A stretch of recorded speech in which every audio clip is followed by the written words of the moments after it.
Bismillahirrahmanirrahim. Assalamualaikum warahmatullahi wabarakatuh. Ketemu lagi dengan saya Akbar Zainuddin pada segmen Hikayat Pesantren. Kita sedang ada di Aceh. Kita sedang bersilaturahim dengan Kiai Al-Hajj Muzakkir Zulkifli SAG, pimpinan pesantren Insan Qur'ani Aceh Besar. Assalamualaikum Pak Kiai. Waalaikumsalam Ustaz Akbar. Alhamdulillah. Alhamdulillah. Antum alumni Gontor tahun berapa Ustaz? Tahun 1993. 93. Terus sampai kemudian berapa tahun ini sampai kemudian antum mendirikan pesantren ini? Hikayat tuh Kefas. Sebenarnya sudah tamat. Ya. Saya ngabdi di Gontor setahun. Ngabdi di Gontor. Kemudian pulang ke Aceh sambil kuliah membantu pesantren-pesantren alumni. Khususnya saya mulai 93 itu lahir namanya Ruhul Islam Anak Bangsa. Ruhul Islam Anak Bangsa. Sebuah pesantren ya unggul lah kalau di Aceh pada masa itu. Kemudian di situ saya 15 tahun. 15 tahun. Dari 1997 sampai 2000 berapa? 2011 lah pada 2011 karena kesibukan saya minta izin, kemudian waktu kosong saya ada 2 tahun di situ di Riyadh itu saya tinggal di dalam sebagai pembina santri juga mengasaskan kurikulum untuk daerah Ruhul Islam Anak Bangsa itu. Kemudian setelah itu dalam masa 2012 sampai 2014 saya kosong. Oke, terus Kebetulan ada bantuan dari Kementerian Agama di sini di tempat ini, ada diniyah. Jadi ada bantuan diniyah. Kemudian bentuknya apa gedung gitu? Gedung. Nah ini bantuan dari Austria pasca tsunami. Oh jadi pasca tsunami untuk anak yatim ada bantuan didirikan gedung. Ya. Untuk madrasah. Ya. Oke. Kemudian itu diniyah, itu madrasah diniyah. Ya. Sebelum kita masuk. Oke. Sebelum kita masuk. Kemudian awalnya ya. Awalnya. Jadi begitu ada bantuan dari Kemenak, ada kawan kita namanya almarhum Ustadz Amin Huzaini. Beliau di bidang PD Pontren saat itu, pendidikan diniyah dan pondok pesantren. Pas beliau sampai ke sini, ialah banyak bangunan kosong. Karena kan dipakai untuk diniyah kan terbatas. Iya. Di sini waktunya ada mungkin 14 bangunan. Oh sudah ada, dibangun dari Australia. Austria. Oh dari Austria. Oh bantuan dari Austria pasca tsunami. Pasca tsunami. Saat itu kan banyak bantuan. Banyak ya. Jadi 14 gedung. Untuk anak yatim, kan? Cuma kan anak yatim kan banyak satu berbagai lembaga menampung anak yatim. Iya. Masuk di sini. Cuma kan selesai berangkat. Iya, sudah praktis pada 2014 itu nggak ada lagi anak yatim. Oh. Jadi tinggal diniyah saja. Tinggal madrasah diniyah saja. Saya kan orang sekitar tempat ini. Jadi almarhum hubungi saya. Di mana Ustadz kalau kita buat pesantren? Nah, pas saya sudah kosong kan, langsung kita iakan. Ya. 2014 itu. 2014. Jadi terhitung 2014 itu mulainya berarti ini. Iya. Ada sebuah pengalaman menarik mungkin dari beliau dan saya almarhum Uzaini. Beliau itu kan pendiri tokoh awal sekolah tahfiz di Aceh. Karena alumni PTIQ beliau. Kontrak masa Gubernur Ibrahim Hasan. Di daerah beliau itu hafalannya bagus-bagus, tetapi pembelajaran bahasa Arabnya kurang. Ya. Di tempat saya itu bahasa Arab bahasanya bagus pembelajarannya, cuma hafal Qurannya kita nggak ada target maksimal. Yang penting selama 3 tahun anak-anak bisa dapat 5 juz, oke. Ya. Jadi kita padulah dalam arti keinginan kita sistem hafalan sama sistem pembelajaran bahasa dipadukan. Oh. Kemudian juga saya basic juga eksak ada. Mungkin eksak juga kita fokuskan bagi yang mereka ingin mengembangkan. Malah di awal itu kita buat jurusan, nggak ada jurusan agama, jurusan IPA. Nah, karena target kita sekalipun anak IPA tapi bahasa Arabnya bagus. Oh, IPA tapi bahasa Arabnya bagus. Cuma dalam perjalanan dengan keragaman kemampuan dasar anak sulit, sehingga terpaksa kita harus membuka jurusan IPA dan istilah sekarang peminatan ya. Peminatan. IPA dan juga peminatan keagamaan. Jadi kalau maka di kita ramulah sebuah kurikulum. Saat itu mungkin terkesan agak berani saya kira, karena biasanya kan kalau hak tahfiz itu kalau sekolah mungkin nggak berani habis-habisan, atau kebalikannya yang fokus kepada bahasa kadang-kadang tahfiznya yang penting ada. Nah, kita coba tahfiznya all out, madrasahnya juga all out. Kemudian ditambah lagi kita ada istilah kami itu lembaga pengembangan potensi. Jadi keragaman potensi anak-anak kita buat dalam satu lembaga. Oh, mereka punya bakat tilawah, kelompok tilawah. Mereka punya bakat olahraga silat dan lain sebagainya. Kita lembagakan. Peminatan itu ya. Misalnya kita buat ada ketuanya, ada anggota yang mengelola, supaya lebih itu. Kemudian tahfiz itu sendiri. Nah, jadi misalnya kalau di kita berarti ada kita kembangkan tahfiz, kemudian bahasa, eksakta dan potensi akademik. Mungkin empat program itu ya utama itu kan yang ini. Secara formal apa berarti di sini? Kalau kurikulum kan ikut Kementerian Agama. Sanawiyah berarti. Sanawiyah dan aliyah. Oh, sanawiyah dan aliyah secara formal. Cuma kita modifikasi. Dalam arti apa? Mungkin dasar-dasar pembelajaran bahasa Arab ya dalam bentuk mungkin aktif ya, model kontor ya. Model kontor lah ya. Kemudian kalau kurikulum kita tetap mengacu pada silabus Kementerian Agama, Diknas, kan yang umum Diknas. Tetapi pembelajaran kita yang agama langsung pakai kitab. Kitab jadi, apa? Tergantung kitab kuning gitu maksudnya. Kitab kuning. Misalkan fikih, fikih sanawiyah kita pakai matan Abi Syuja. Nanti aliyahnya syarah dari itu. Ya. Misalkan lagi tauhid. Mungkin untuk sanawiyah akidah Islamiyah, aqidatul awam. Nanti untuknya untuk yang aliyahnya lebih tinggi lagi kitab. Jadi istilahnya kita tidak ada pembelajaran dua kali. Misalkan ada kurikulum berbahasa Indonesia, kemudian ada kurikulum yang berbahasa Arab. Jadi langsung. Jadi include. Kurikulumnya dari Kementerian Agama, tapi kontennya dari kitab. Dari kitab. Ya. Jadi karena kalau kurikulum Kementerian Agama kan sumbernya dari kitab juga. Sumbernya dari kitab. kayak ulasoh lah ya. Kayak ulasoh ya. Kalau ini berarti kurikulumnya dipakai tapi langsung dari kitabnya itu. Ya. Cuma kita nanti pada saat ada kemarin kita bantu anak-anak. Jadi kalau di semester terakhir itu memang kita buat semacam semester kursus. Dalam arti ketinggalan mereka dalam kurikulum itu bisa dikejar di semester terakhir karena itu memang model kita buat kursus. Nah, sehingga alhamdulillah kalau di Aceh Besar waktu masa anak kita selalu dari ujian nasional ya unggul, dapat penghargaan dari Diknas Aceh Besar. Ya. Kita tempuh model pembelajaran yang seperti itu. Tahfiznya gimana? Kalau tahfiz kita sediakan alokasi waktu untuk anak-anak. Khusus. Jadi waktunya itu habis subuh sampai jam 7 kurang 15 kurang 10 lah ya. Kemudian tiap hari itu. Tiap hari. Kemudian nanti habis asar sampai jam 5:30. Kemudian nanti itu 2 waktu untuk store. Nanti untuk hafal mandiri dari habis maghrib sampai isya. Itu untuk menghafal mandiri karena anak-anak kita makan sebelum maghrib. Makannya sebelum maghrib. Sebelum maghrib. Jadi habis maghrib sampai isya duduk di masjid murojaah menambah hafalan.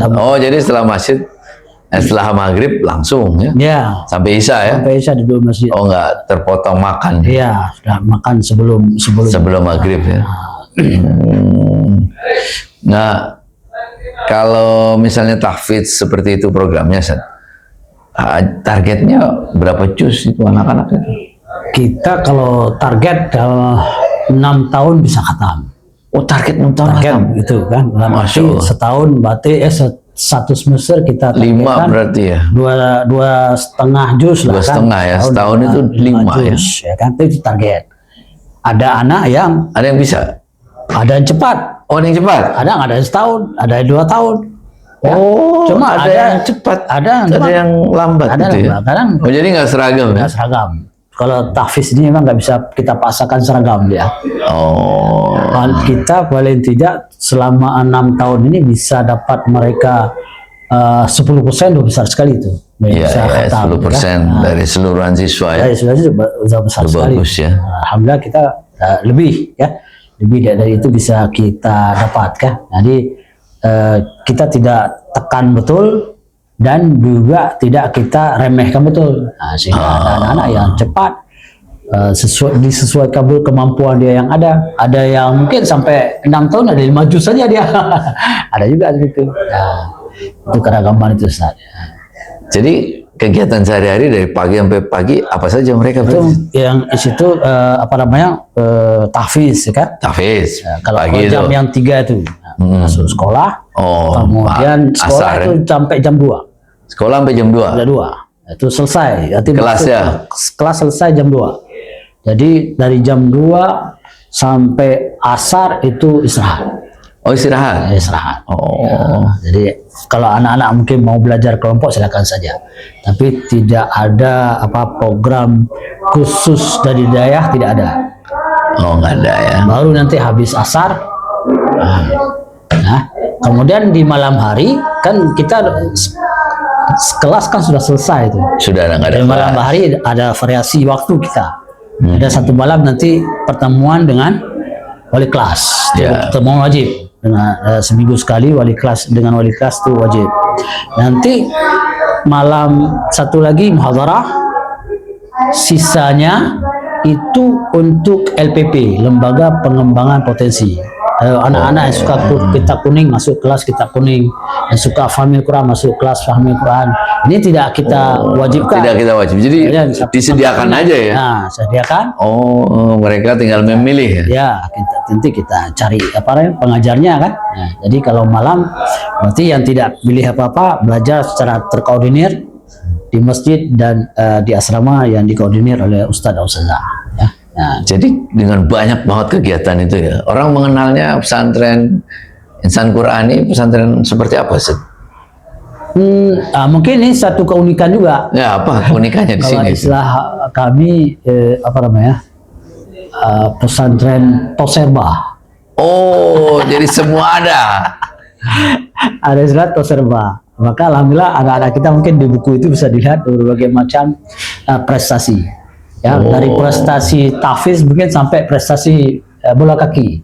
Nah, di semua kita kelola. Oh, jadi semua ya. Nah, yang fotografer, yang desain grafis, ya. Oh, Kita, karena ada pengalaman kita lihat ada anak-anak dia lebih cerdas di bidang ini, oke. kadang kurang di bidang ini, ya. Iya. Itu, ya. Tapi dengan Kita prinsip sediakan lah ya. tetap dia punya hafalan. Oh, Nah, oke. itu yang paling mendasar kan, sekalipun mungkin 1 juz, ya. Oh iya, jadi dia boleh di peminatan apa saja, tapi hafalannya tetap. Tetap harus ada. Itu sebagai memang program yang kita canang untuk tahfiz kan. Nah, itu Ustaz. Nah, profil alumni yang diharapkan dari pesantren atau dayah Insan Quran itu seperti apa sih? Saya kira dengan keragaman bakat minat, kemudian dengan dasar keilmuan yang kita tanam, basic Al-Quran, kemudian basic eksakta, tentu kita berharap alumni bisa merambah segala lini. Oh, Alhamdulillah kalau sekarang di kepolisian banyak. Ada banyak masuk kepolisian. prosentasenya tinggi kita deh, karena saat di Aceh ini kan ada perekrutan polisi Mereka berbasis senang ya. berbasis pesantren. Pesantren. Oh, Punya hafalan, alhamdulillah anak kita banyak ya yang jadi polisi. Iya, iya. Nah, yang lain ya di segala ini saya kira kan, ya mungkin mulai tahun ini sudah mulai masuk PNS. Ya, alhamdulillah. ada yang suka mungkin humas, ya, ada yang lulus di kantor gubernur Aceh itu humas, ada yang statistik, ada yang satu di Kemenak itu dia bidang statistik, Masya ada Allah. yang penyuluh, ya. Jadi keragaman itu ada yang di IPDN, juga di IPDN. Jadi kita harapkan dimanapun dia berada, basic keagamaan dia bawa. Mungkin kita harapan seperti itu. Menarik Sekalipun juga, dia ya. polis tentara juga sudah ada, tentara juga rekrutannya formasi santri, ya. Jadi itu, Karena formasi santri itu ya. nah, kalau formasi umum itu kan kadang udah berat. Udah berat ya. kan? Saingannya sama luar ya.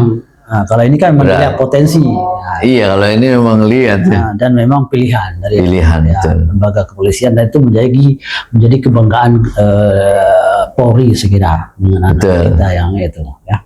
Oh, jadi memang pengennya disebar kemana-mana gitu ya. Sesuai dengan bakat minat, minatnya. bakatnya, Nah. keterampilannya. Tapi dia tetap hafal Quran, tetap tahu ilmu agama gitu. Iya, dia mau pilih swasta, mau pilih PNS, mau pilih apa, terserah saja. Ya, Pas pertama dulu jumlah santri berapa sih antum dirainin? pertama kita termasuk mungkin karena kita canangkan program seperti itu, mungkin menjadi perhatian orang. Sehingga tahun pertama kita buka itu 500 lebih pendaftarnya. Tahun pertama? Tahun pertama. Tahun pertama buka? Oh, karena di sini juga sudah tersedia ya? Tersedia tempat. Fasilitasnya, tempatnya Cuma udah ya? kita nggak mampu terima ini karena tempat ada tapi perlu direhab. Iya ya. Karena kan ini lantai Sudah jarang dipakai ya? Jadi yang mampu kita terima itu 200 cuma. Oh, jadi yang daftar 400, tapi yang mampu diterima 200? Iya, di tahun pertama. Masya Allah, tahun pertama. Luar biasa. Iya. Mungkin dari program. Antum baca doa apa itu? Saya dengan almarhum, kami buat pesantren ini dengan anak murid. Yayasannya anak murid. Ya, sehingga pada saat pendaftaran ada murid kita yang ada di semua kabupaten kota, mereka lain nggak kasih brosur sebuah ini. Jadi jaringannya jaringan pertemanan dulu pernah mengajar murid-murid siapa aja. Nah, mereka punya jaringan-jaringan ke kampung-kampung, terus ke seluruh Aceh gitu ya. Kebetulan mereka tokoh, termasuk orang-orang Masuk muda, tokoh-tokoh juga ya. anak muda dikenal di masyarakat ya.